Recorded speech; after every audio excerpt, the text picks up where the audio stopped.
한 주간 잘 지내셨습니까?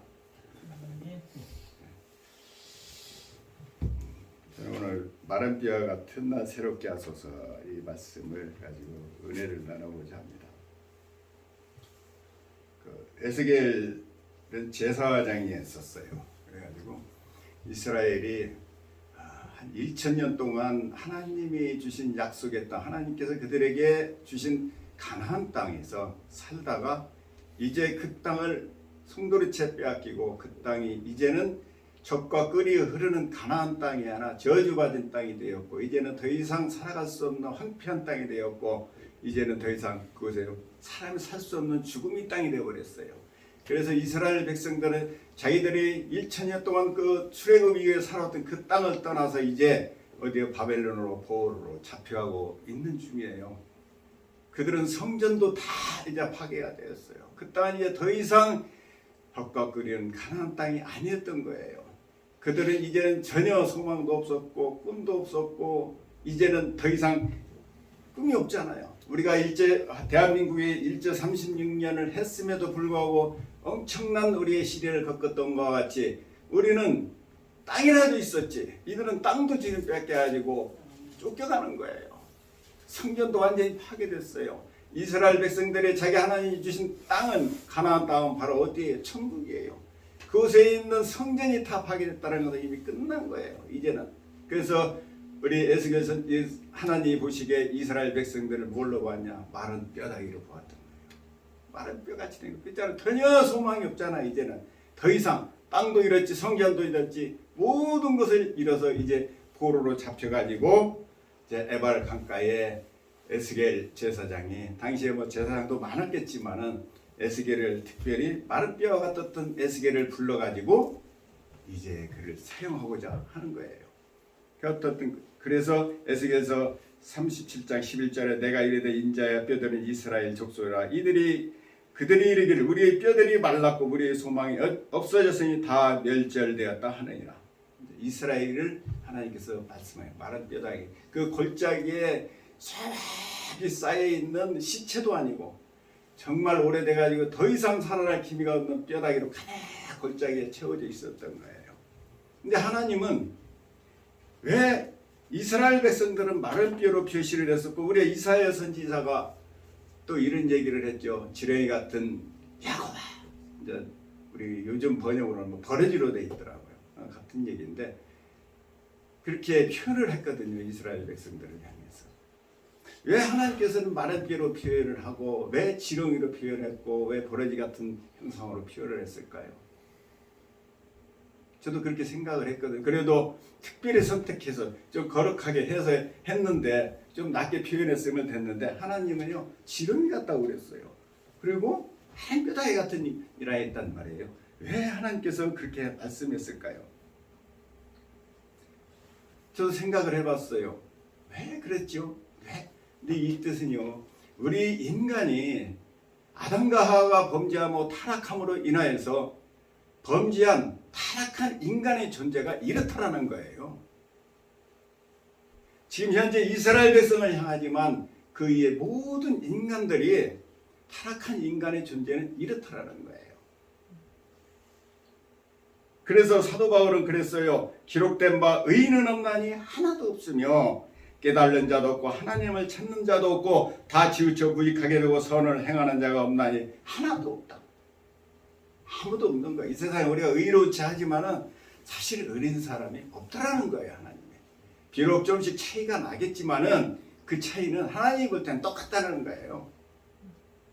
자기가 좀 대단히 의롭지 하지만은 아니라는 거예요. 우리가 저 우주에서 지구를 바라보면 저 에르베르트산 백두산이 높은 척하지만은 우주에서 바라보면 그냥 동그랄 뿐이에요. 전혀 자기는 가장 높다고 의시되지만은 하나님 편에서 보면 그렇다라는 거예요. 너희들이 조금 낮고 토진 개진이라는 거예요. 하나님이 바라본 우리의 인간의 형상을 지금 이야기하는 거예요. 그들을 내가 너희를 선택해서 어떻게 사용하겠다라는 얘기죠. 근데 우리는 사실은 그런 존재들이라는 거예요. 인간이 타락한 인간의 존재의 모습이죠. 우리가 왜 그런 존재인가 내 생각해 봤거든요. 저는 어려서부터 여러분도 태어나서부터 부모가 때 자라나면 어떻게 합니까? 착하게 살아라, 성실하게 살아라, 싸우지 말아라, 다투지 말아라. 또 학교 다닐 때는 저희들 그 도서관에 가면 의인전을 많이 봐라. 선생님들도 그러죠. 그렇게 본을 봐야 참 훌륭한 사람이 되고 앞으로 그렇게 살아야 된다. 그렇게 많이 배우고 자라오잖아요. 그 많은 책도 보고 또 여러 가지 영화도 보고 책도 보지만 다 좋은 말들이 많아요. 그러면서 살아왔어요. 근데 우리가 그렇게 살아요?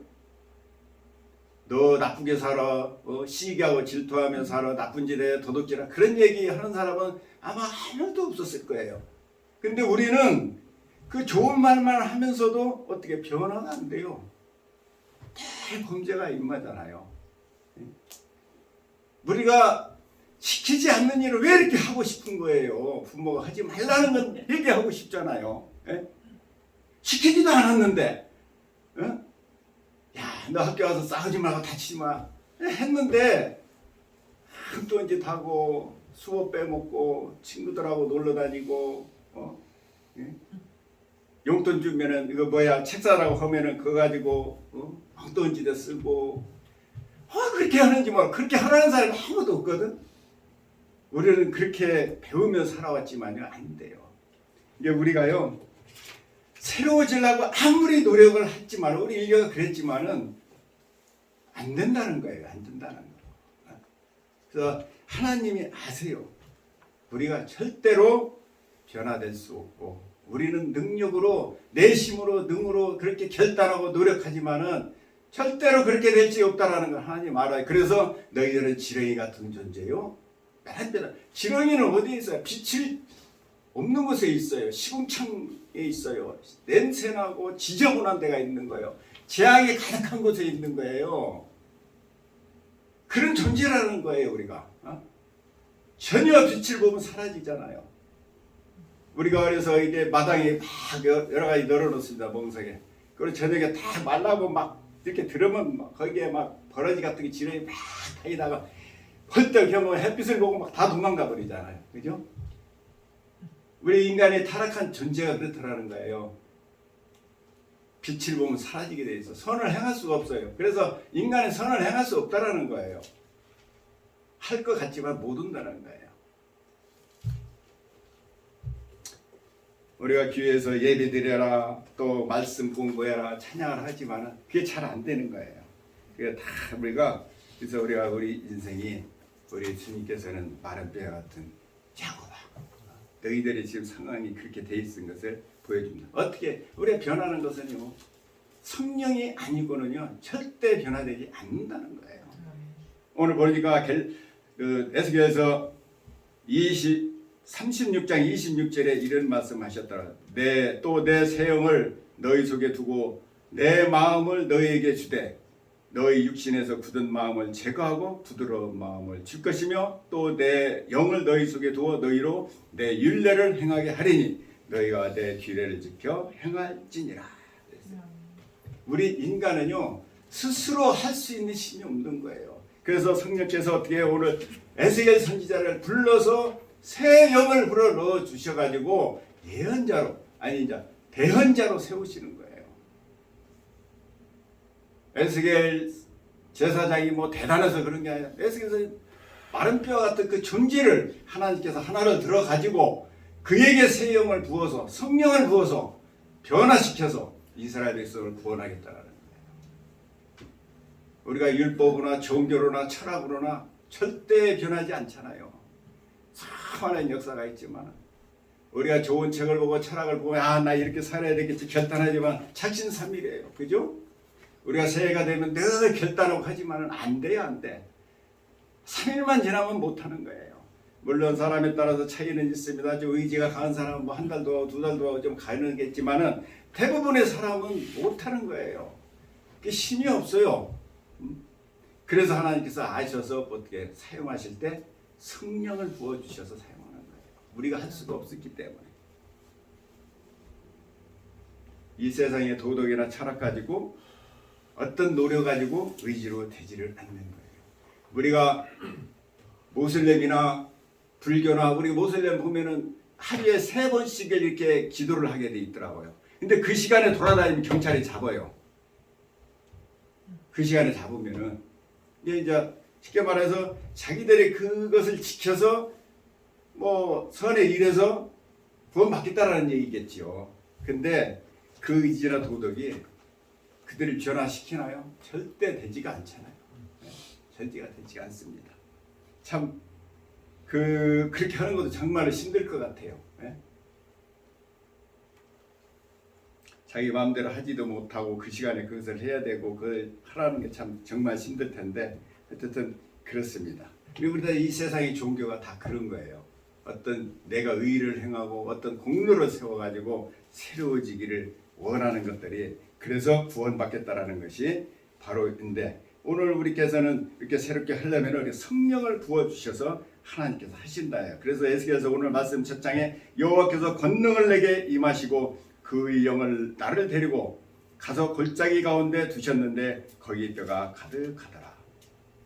그리고 또 14절에 내가 또 내 영을 너희 속에 두어 너희가 살아나게 하고 또 너희를 너희 조국 땅에 두리니 나 여호와가 이 말을 하고 이런 줄을 너희가 알리라. 여호와의 말씀이니라. 이게 우리가 성령이 아니고는 우리가 의로워질 수도 없고 행할 수도 없어요. 아무리 좋은 말씀이 있다 그래도 우리가 그 말씀을 행하는 것은 어떻게 성령이 임하지 아니하고는 절대로 이루어질 수가 없는 거예요. 심지어 예수님은 하나님의 아들이었어요. 아시잖아요. 하나님의 아들이었지만은 이 땅에 33년을 사셨지만은 30년 동안 아무것도 안 했어요. 왜 안 했었을까요? 성령이 임재하지 않았기 때문에 안 한 거예요. 아무리 하나님이지만은 인간의 육신을 입었기 때문에 성령이 임하지 아니하고는 아무것도 할 수 없는 거예요. 그래서 예수님도요, 우리와 똑같이 부모를 공양하고 동생들을 이렇게 거치다거리하면서 목소리를 하면서 30년 동안을 살아온 거예요. 그러자 세례 요한에게 우리가 요단강에서 세례를 받으면서 어떻게 됐어요? 성령이 비둘기같이 임하자 그때부터 하나님의 사역이 시작이 되는 거예요. 하나님의 약속의 말씀을 이루어 나가기 시작하는 거예요. 하나님도. 성령이 아니고는요 절대로 이루어질 수 없는 것이죠. 예수님의 제자들도 마찬가지잖아요. 예수님과 3년 반 동안 곳곳에 다니면서 같이 동고동락하며 가르치며 먹여주고 풍랑을 일으키고 이걸 잠재워주고 기적을 일으키고 죽은 자를 살리고 병든 자를 치료해주고 엄청난 역사가 일어났어요. 오병이의 기적을 일으키는 것을 보았었고 그들이 하나님의 아들이라는 것을 다 알았었습니다. 그런데 그들이 어떻게 됐어요? 예수님이 십자가에 못 박혀 돌아가심으로 그들은 뿔뿔이 다 되었어요. 그들이 가졌던 믿음은 다 사라져버리고 아무것도 할 수 없었어요. 다시 그들이 원래의 본상으로 돌아갔지만은 예수님께서 부활만에 나타나서 40일 동안 제자들을 향해서 이야기합니다. 너희들이 나는 죽지 않았다. 그러니 너희들은 기다려라. 약속의 말씀을 기다려라. 성령을 기다려라. 예루살렘을 떠나지 말고 내가 약속의 말씀을 기다리고 그것을 받아라. 너희는 지금 할 수 없지만 성령이 임하면 어떻게 해요? 너희들이 그 뜻을 이으리라는 거예요. 성령이 사라진 데들은 예수님께서 그랬어요. 그들은 원망을 하고 경하지 않았어요. 너희들이 나를 배반하고 도망가 이럴 수 있느냐? 그게 아니에요. 너희들은 당연히 그럴 수밖에 없었다는 것을 어떻게 해요? 예수님은 알고 계셨어요. 그래서 너희들이 안다. 그러니 예루살렘을 떠나지 말고 그것을 모여서 기다려라. 성령을 기다리라는 거예요. 그래서 마가의 다락방에서 그들이 함께 모여서 주님이 말씀하신 그 말씀에 부여잡고 기도할 때 어땠어요? 성령이 강림하사 그 제자들한테 벌떼같이 일어나서 수많은 역사가 일어나고 베드로가 설교했더니 성경에 보니까 3,000명이 일어섰더라. 3,000명이 구원받았다. 이건 인간의 노력으로 되는 것이 아닙니다. 성령의 능력이 임하니까 이런 놀라운 역사가 기사가 일어났던 거예요. 이게 성령이 임하지 아니하고는 절대 아무것도 할 수 없는 거예요. 오늘 우리가 예수 믿고 구원 받았지만 우리가 예수를 믿는 것은 무엇입니까? 바로 예수 그리스도 십자가에 버려서 우리가 해산의 고통으로 표현을 합니다. 우리가 하나님의 자녀 되는 것은 십자가를 뭐로 표현해? 해산의 고통. 우리가 해산의 고통으로 태어나면은 그 다음에 태어나고 놔두나요 하나님이? 기르고 가르치고 먹여주고 입혀주고 대변도 지어주고 소변도 지어주고 그래야 되잖아요. 가르치기도 해야 되고. 내버려 두는 게 아니에요. 그게 누구예요? 성령인 거예요. 우리가 예수 믿고 구원받은 게 끝났어. 그거 아니라는 얘기예요. 이제 하나님의 자녀로 살아가기 위해서 누가 필요한 거예요? 내 의지가 안 되는 거예요. 성령이 역사해 줘야만이 우리가 살아갈 수 있는 거이다. 성령은 어머니와 같은 존재예요. 구원은요, 누구든지 악하든 선하든 어떤 사람이든 믿기만 하면 구원을 받지만은요, 성령은요, 원하지 않으면 안 와요. 성령은 그냥 내가 원하지 않으면 오는 게 아니에요. 성령은 우리가 어떻게 해요? 사모할 때 오는 거예요. 그래서 사도 바울은 그랬습니다. 사모해라. 구하라는 거예요. 구하라는 건 뭐예요? 사모하는 거잖아요. 우리가 무엇을 원하기 때문에 구하는 것이지 원하지 않는 건 구하지 않잖아요. 이게 성령은요, 우리가 구할 때 역사하는 거예요. 구하지 않기 때문에 안 준다는 거예요. 그러니까 사도 바울이 그러잖아요. 어느 교회에 가가지고 너희들이 성령을 아느냐? 물어봤어요. 그랬더니 들어보지도 못하고 보지도 못했고 그랬다. 그게 무엇이냐? 그랬더니 성령을 받아라. 그래가지고 성령이 임하고서, 그러니까 사도 바울은 알아요. 자기가 성령을 받음으로 인하여가지고 그러한 자기 비원을 알기 때문에 가는 곳곳마다 어떻게 했어요? 성령 충만, 성령을 받아라, 성령을 받아라, 성령세를 받아라, 이렇게 가는 곳곳마다 역사하면서 일으켰던 거예요. 제가 보니까 성경에 보니까 다른 제자들보다도 특별히 사도 바울이 성령을 그렇게 강조를 했어요. 가는 곳곳마다. 성령이 역사하니까 뭐 기적이 일어나고 능력이 나타나고 죽은 자가 살아나고 그런 역사가 복음이 전파되었던 것이죠. 진짜 성령이 임하면 변화가 되는 거예요. 제가 30대 초반에 저도 이제 성령 받기에, 성령 받은 사람들은 되게 막 시기도 나지만은 되게 좀 막 자존심도 상하고 그러더라고요. 막 방언에 쌓고 막 기도하고 막 그러면, 근데 저 사람들은 그 성령 받은 분들 이렇게 보면 막 너무 기뻐하는 거예요. 막 가정에 보면은 별 볼 일 없어요. 참 가난한 집에서 살고 별 볼 일 없는데 막 어찌 그렇게 막 얼굴이 충만해가지고 막 할렐루야 하면서 막. 그래서 제가 얘기를 좀 나누다가 약간 아유 나 죽겠어요. 그래. 아 그러면 안 돼요. 무슨 죽겠다, 살겠다 그러는 거예요. 아이 죽겠는데 무슨 살겠다. 아 그러면 예수 믿는 사람. 그래가지고 제가 대화를 하다가도 많이 이렇게 혼난 적이 많아요. 그렇게 부정적이네요. 근데 그분들은 정말 어려운 일이 있으나 고통스러운 일이 있으나 내가 보면 언제나 밝고 기쁘고 즐거운 마음으로 그냥 얼굴이 활짝 켜가지고, 예?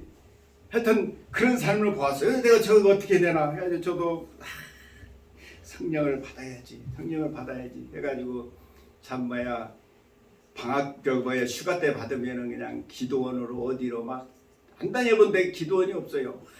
오살 기도원으로, 삼각산 기도원으로 막 여기저기로 많이 다녀봤고, 미국에 와서도 참 방화산 기도원, 어디 성산 기도원, 어디 기도원으로도 성령 충만 받으려고 막 다닌 적이 많았어요. 미국에 와서 한 5년 동안 그랬어요. 여기 다니고. 그래도 막 마음에 그 만족함이 못 오니까 자꾸 그랬었는데, 정말 성령이 임하니까요, 너무 바보 같은 거예요. 너무 정말로 이 하루가요 어떻게 지나가는지를 몰라요. 그냥 사람 만나면 복음을 전해야 되고, 예? 또 집에 혼자 있으면은 찬송가를 부르시자고 찬송가가 끝나면 성경을 보게 되고, 아니 찬송가를 보면 1장부터 부르거든요. 만복의 그런 거. 옛날에는 찬송가를 내가 모르는 게 많았어요. 그리고 배우기도 힘들고. 근데 교회에서 가르쳐준 것만 하는데, 교회에서도 또 따라가서 하면 되는데 집에 와서 혼자 불러 모르겠어. 안 돼 혼자 이게. 그럼 막 그냥 거짓으로 막 부르면은, 예전에 우리 집사람이 이제 우리 실혼 자체인데, 아 찬송가를 그렇게 부른다고 막 웃고 그러는 거예요. 그러는 거야. 그래서 보면은 찬송가 이렇게 다 샷장부터 쫙 아는 대로 부르는 거예요. 그러면 한 50장은 알겠더라고요. 그 나머지는 막 그러면 첫 장부터 아는가 막 계속 부르는 거예요.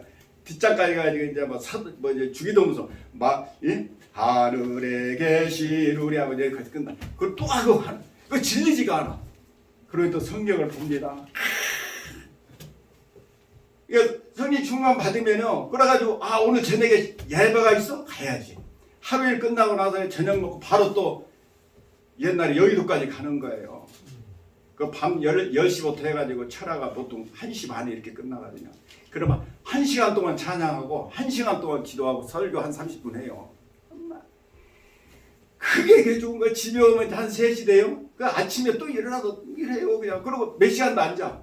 계속 그렇게 하는 거예요. 철야를 한번 다니기 시작하면은 이게 예배가 그리웠고 말씀이 그리워지는 거예요. 성령이 임하니까 그 전에는 뭐 그냥 성경 말씀이 왜 이렇게 재미가 없어. 맨 뭐 이거 족구만 나오고 이게 무슨 재미야? 그러면 안 봤는데 나중에 뭐 족구도 그렇게 은혜가 되더라고. 족구가 은혜 되는 거예요. 가지고 막 집에 혼자 있을 때는 쉬는 날은 막 성경을 보는 거야. 근데 어쩔 때는요 성경이 이 말씀이 움직여요. 이 글씨가 움직여 둥둥둥 떠다니는 거예요. 살아있는 거예요 말씀이. 그래 얼마나 좋아요. 그 기도를 하잖아요. 기도를 하면은 옛날에 무슨 기도를 그렇게 했는데 지금 기도를 하면은 마음이 편해지는 거 있잖아요.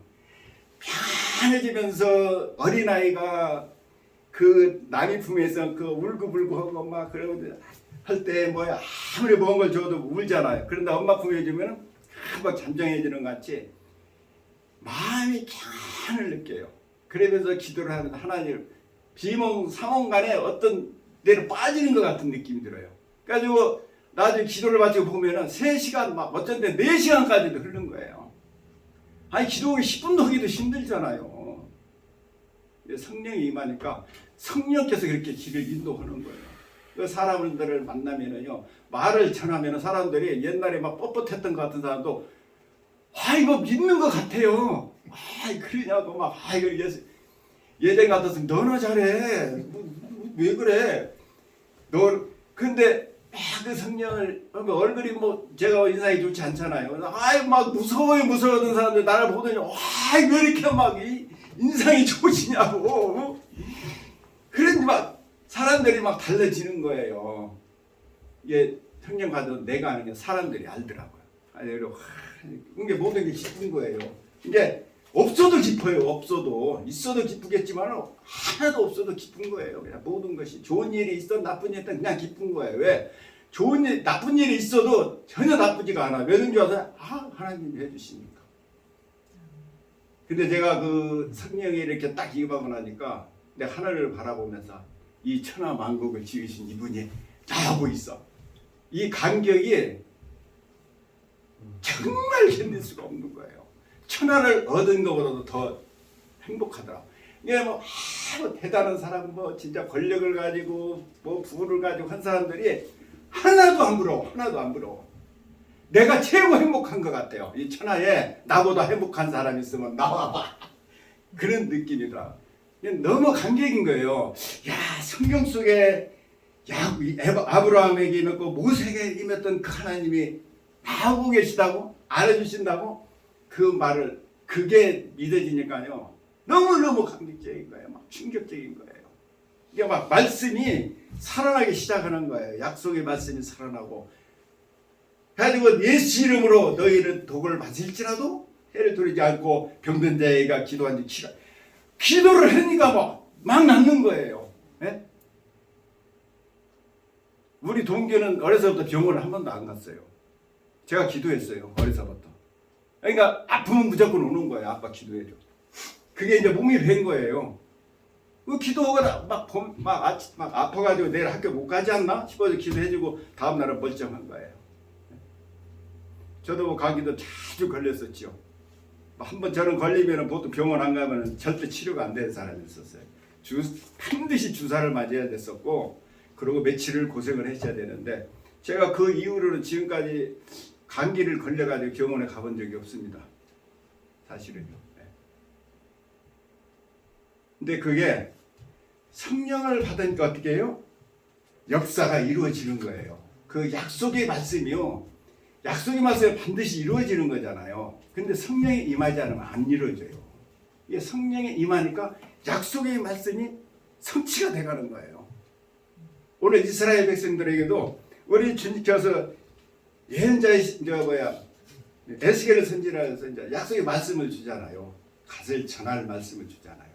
그 전할 말씀을 전할 때 그 말씀이 이스라엘 백성들에게 선포되어서 그 마른 뼈가 이제 살아나서 군대가 돼서 영적 군사를 만들기 위해서는 뭐예요? 성령이 임해야 되잖아요. 그래서 우리가 곧 예수 그리스도를 믿고 성령을 반드시 받아야 된다. 그리고 교회가 새로워지는 거예요. 우리가 교회가 전도하려면요, 많은 시스템을 많이 추구를 하거든요. 시스템이 저는 나쁘다고 생각하지 않아요. 좋은 거예요. 그리고 더 중요한 것은 뭐냐? 전도하기 이전에 성령을 받아야 돼요. 성령 충만을 받으면요, 그들이 견딜 수가 없는 거예요. 그들이 견딜 수 없는 소망을 채워주려면 교회가 정신없이 바꾼 거예요. 그때 필요한 거예요. 그 시스템 구조에 따라 성령 충만한 그 청년들, 젊은이들을 어떻게 해요? 내가 쓸어 담으려면 교회가 정신없는 거예요. 그러니까 교회가 이루어지고 금식 기도가 이루어지고 역사가 일어나는 거예요. 그럴 때 교회가 변화되고 역사가 이루어지는 거예요. 근데 그걸 안 하고 우리는 자꾸 시스템을 바꾸고, 근데 물론 뭐 시스템 바꿔야 사람 모이기는 할 수는 있겠죠. 좋은 시스템 가지고. 그지만 하나님의 일은 아닐 거예요. 성취를 이루어지는 건 아니라고요. 먼저 우리가 성령으로 충만할 때 우리가 이루어진다. 그러므로 성령이 임한 그 말씀에 보니까요, 신약성경에 내가 진실로 내 이기로 나를 믿는 자를 다 하는 일을 그들로 할 것이요 또한 그보다 큰 일도 할 것이니 이는 내가 아버지께로 감이라. 너희가 내 이름으로 무엇을 구하든지 내가 행하리니 이는 아버지로 하여금 아들로 말미암아 영광을 받게 하려 하심이라. 내 이름으로 무엇이든지 내게 구하면 행하리라. 내가 아버지께 구하겠으니 또 다른 보혜사를 너희에게 주사 영원토록 너희와 함께 하리니 내가 너희를 고아와 같이 두지 아니하고 너희에게로 오리라 했어요. 그러니까 우리가 예수 믿고 구원 받으면 그걸로 끝나는 것이 아니라 성령, 여기서 나는 보혜사, 도와준다는 얘기예요. 우리 이제 이 평생 이 땅에서 천국 가는 그날까지 보혜사 성령을 통하여서 저와 여러분을 이끌어주시고 도와주시고 약속의 말씀을 선취해서 어떻게 해요? 하나님의 일을 이끌어 나가는 것이죠. 그러니까 우리가 성령을 받으면은, 그러니까 우리가 어떻게 해요? 새로운 변화가 있는 거예요. 그래서 사도 바울이 말했으면 너희는 쉬지 말고 기도하라. 성령을 버려 소멸치 말라고 이렇게 얘기를 해요. 그리고 예언을 멸시치 말라. 이 얘기는 뭐예요? 사도 바울은 정말로 성령이 떠날까 봐 굉장히 조마조마했던 것 같아요. 그래서 사도 바울은 날마다 죽었어요. 왜? 성령이 떠날까 봐. 성령이 떠나서는 자기가 아무것도 없었다는 걸 알았기 때문에 그런 거예요. 우리가 성령이 떠난다면 얼마나 무서운 존재이겠어요. 사도 바울은 게 너무너무 무서웠던 거예요. 그래서 날마다 자기를 자족하며 날마다 죽었다고 그랬어요. 그래서 로마서 7장 24절 오호라 나는 공고한 사람이다. 다 이 사망의 몸에서 누가 나를 건져내라. 이 말씀을 되새기면서 자기를 쳐가면서 변화를 시켰다라는 거예요. 그래서 마지막 순간까지 사도 바울은 엄청난 역사를 이루었고 신약성경의 3분의 2인가요? 3분의 1 정도를 바울이 다 기록했던 것입니다. 그러므로 예수님의 마지막 그 우리에게 주신 지상명령이 뭡니까? 오직 성령이 너희에게 임하시면 너희가 권능을 받고 예루살렘과 온 유대와 사마리아 땅끝까지 내 증인이 되리라 하시니라 했어요. 그러니까 우리가 성령 받으면 뭐예요? 증인이 돼야 되는 거예요. 여기서 맺죠? 에스겔 선지자를 부른 것은 성령을 부어주는 목적이 뭐였어요? 대언자로 삼기 위해서 부어주신 거예요. 대언자는 뭐예요? 전도자예요. 내 말을 전하는 게 아니에요. 하나님의 말씀을 대신해서 보여주는 거예요. 경고하는 거예요. 너 예수 믿지 않으면은 지옥 가. 그 얘기예요.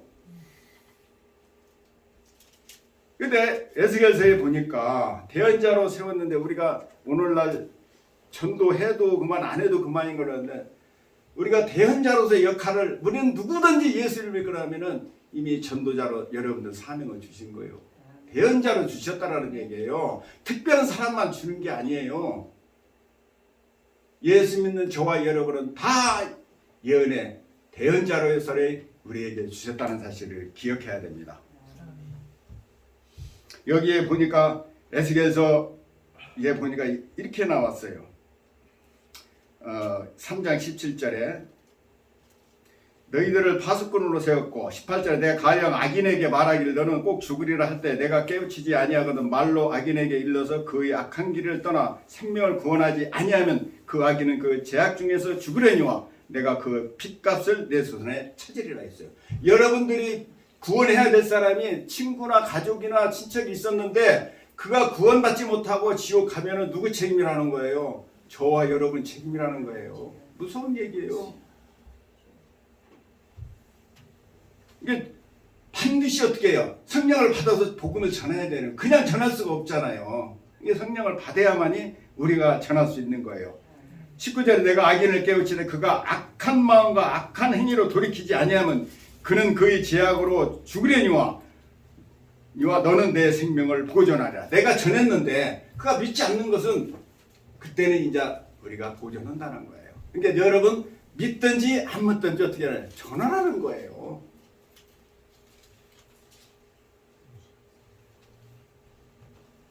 있잖아, 옆에서 누가 물에 빠져 죽으려고 하고 목매달아 죽으려고 하는데 죽든지 말든지 이렇게 하면 뭐예요? 그 방관죄로, 살인 방관죄로 죄가 되잖아요. 이와 마찬가지로 우리가 예수를 믿었는데 내 이웃에, 내 친척이나 내 가족이 예수 믿고 하고 저 사람 반드시 지옥 갈 수밖에 없을 텐데 내가 전하지 아니하고 복음 전하지 않아서 지옥 가면은 우리가 반드시 묻겠다는 거예요. 오늘 이게 참 놀라운 일이에요. 우리 전도의 사명은요, 대언자의 사명은 이건 모두에게 주어진 거예요. 이게 반드시 전해야 된다. 아멘? 반드시 전해야 됩니다. 그래서 11절에 이렇게 말씀해요. 너는 그들에게 말하라. 주 여호와의 말씀이라. 나의 삶을 두고 맹세하노니 나는 악인이 죽는 것을 기뻐하지 아니하고 악인이 그 길에서 돌이켜 떠나 사는 것을 기뻐하노라. 이스라엘 족속아 돌이키라. 너희 악한 길에서 떠나 어찌 죽고자 하느냐 하니라. 그잖아요. 우리가 악한 사람들 놓고 우리가 막 저 사람 저주받았으면 좋겠다고 기도 많이 해요. 엊그제 내가 우리 집사람 기도하는데 보니까 뭐 하마스는 뭐 멸해야지 일지다 뭐 그 얘기. 그거 사실 잘못된 기도예요. 그것도 구원 받아서 해야 되는 거예요. 여기 성경에 그러잖아요. 악인들이 망하는 것을 원치 않는다는 거예요, 여러분. 김정은이 멸망하라 이렇게 기도하면 안 돼요. 그것도 구원 받아서 우리한테 한따라 불쌍한 여인 마음으로 기도를 해줘야 되는 거예요. 그럴 때 하나님이요 우리에게 묻지 않는 거예요. 이게 하나님이 악을 미워한다고 그래서 악이 영원히 죽기를 원하는 게 아니라는 거예요. 그들도 다 구원받을 존재이고 하나님께 영광 돌릴 수 있는 그런 사람들이라는 거예요. 그러니까 그들을 위해서 우리가 기도하고 그들을 위해서 우리가 전하는 거예요. 오늘 에스겔 선지자를 선택해서 하는 것은 파수꾼으로 불러주신 거예요. 이거를 경고하라는 거예요.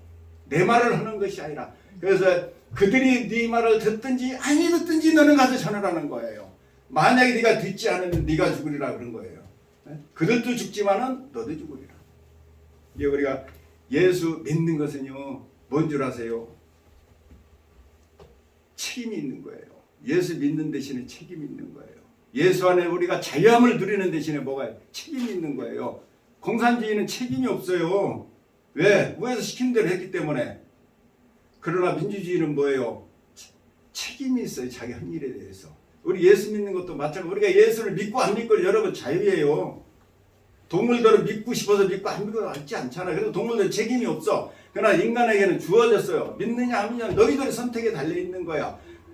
안 믿었을 때 그 책임 네가 지는 것이고 믿어서 내가 구원받은 네 축복이라는 얘기예요.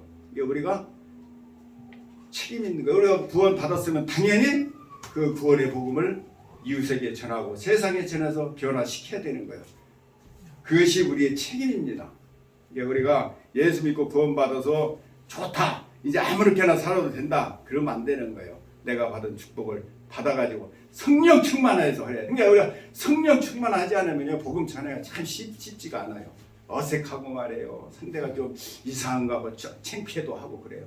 성령 충만 받으면 그런 게 그냥 기분이 좋은 거예요. 말하면 상대방이 살아나는 거예요. 하나님이 역사하는 거예요. 내 재주로 하는 것이 아니라 하나님이 그 순간순간마다 지혜를 주시고 명철을 주어요. 성경 말씀도 주신다고요. 그래서 성경이 말하잖아. 너희들이 전할 것을 신경 쓰지 말아라. 성령께서 그때서 알아서 너희에게 다 얘기해 줄 것이다. 저도 설교할 때 신경 안 써요. 딱 당일이 돼가지고 보면 그때 이제 이 말씀을 주시고 그때부터 이제 말씀을 주시는 거예요. 이게요 성경 말씀이 한 달 전에 주든 이틀 전에 주든 하나님께서 거기에 맞춰서 주시더라고요. 참 신기해요. 일찍도 안 줘요. 다 목전에 둬가지고 말씀 줘가지고 선포하게 만드는 거예요. 어쩔 때는 제목만 주고서는 말씀을 주지를 않는 거예요. 막 설교 하루 첫날에서 이제 그때서 아니 제목은 일주일 전에 줘놓고서는 안 되는 거예요. 근데 우리가 하나님께 기도하는 거예요. 방법이 없어요. 기도하면 순식간에 나도 생각 모르게 성령께서 주셔요 말씀을. 정광석과 같이. 그러면은 설교가 금방 돼버려요. 그냥 순식간에.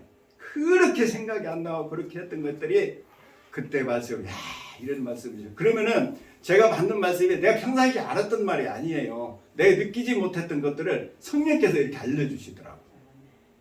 그래서 그 말씀이 선포해져야 될 때 어떤 때는 은혜가 되고 내 말로 할 때는 전혀 은혜가 안 돼. 뻑뻑하고 그러는데 그렇습니다.